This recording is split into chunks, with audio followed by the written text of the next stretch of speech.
mu jotee indépendance am ba léegi dafa taxaw ci nu ñuy fexe ba jëmmal ay pouvoir benn bu ne ñu jox ko doole li ci gën a fës muy li ñuy wax pouvoir exécutif nga xam ne moom la Sénégalais yi gën a xam ci nguur gi, pouvoir législatif bi nga xam ne mooy fi ñu teew tey di assemblée, ak pouvoir judiciaire bu nekk am lu ko mandargal nag donte du léppam. boo jëlee pouvoir exécutif dañuy wax ki ko mandargal dëgg mooy président de la république mu ànd ci ak gouvernement bu premier ministre jiite. boo ñëwee ci pouvoir législatif président assemblée nationale la, bureau bi ak l'ensemble des députés. boo demee nag ci pouvoir judiciaire di nga fa fekk lu mel ni conseil constitutionnel, cour suprême, cour des comptes ak li ñuy wax les cours et tribunaux. loolu nag benn bu ne dafa am ay cër yuñ ko jox te cër boobu constitution moo ko jox. moo tax débat bi léeg-léeg dañ koy biaisé. li fi ne ci constitution moom la ñuy doxal. constitution moo ne président de la république mooy clé de voûte des institutions, mooy le gardien des institutions, moom mooy assurer le bon fonctionnement de ces institutions, mooy le chef suprême des armées, mooy doxal la diplomatie, etc. etc. moom mooy définir la politique de la nation. moom moo ne premier ministre am moom mooy doxal la politique de la nation, di chef de l'administration, jiite gouvernement bi. moom moo wax ni justice mooy atte ci turu Sénégalais yi. moom moo wax ni assemblée nationale mooy voter les lois, waaye assemblée nationale it mooy contrôler l'action du gouvernement. loolu dafa leer nañ. kon defe naa polémique mënul am ci loolu. pouvoir kenn ku nekk ci ñoom premier ministre, président de la république moo koy fal, moo koy nommé, waaye du ko jox pouvoir am. pouvoir am constitution la jóge. le premier ministre tient ses pouvoirs de la constitution et non pas de la volonté du président. c'est sa nomination qui ressort de la volonté du président. moo tax nit ñi suñuy wax dañuy tasaare mais premier ministre li muy liggéey est-ce que dëppoo nag li constitution wax ni lii mooy ay pouvoir am, loolu moo jara xool. noonu lañ koy xoolee ci justice, xool ko ci assemblée nationale bi. léegi nag ni constitution génnee pouvoir yooyu la créer nag les mécanismes de collaboration entre ces institutions, notamment li ñuy def nii benn la ci forme collaboration.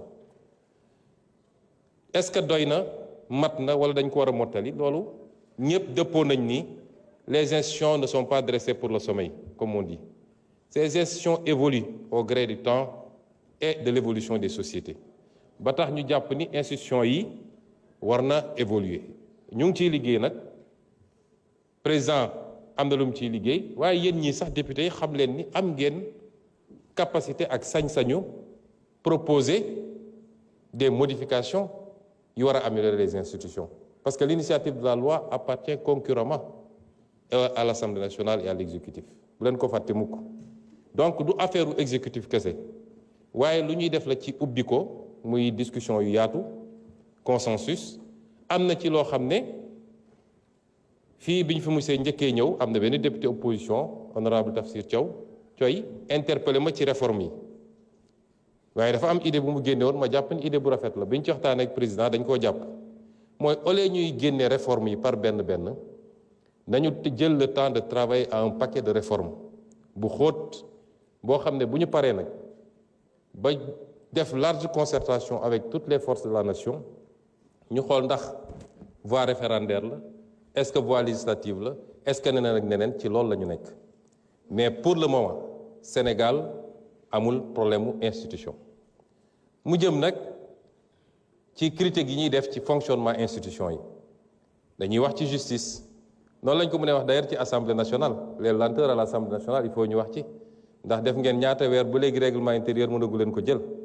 fu ne mën na am lu ñu fa gis ni waroon na mën a gën a gaaw, waroon na mën a doxee neneen, mais loolu beneen débat la, parce que sama temps jeex na. dinaa ci dellu si waat parce que dafa am question fond. dese na la 3 minutes dafa juumoon. vous avez 8 minutes. dese na 3 minutes. voilà. bon bu ñu waxee affaire fonctionnement institution yi, ci biir institution yi ñuy xool naka la war a fonctionner. boo demee ci exécutif di nga fa gis loo xam ne lu ñu mën a teg baaraam la. boo demee ci législatif di nga ko fekk, boo demee ci judiciaire nañ fa di nga ko fa fekk.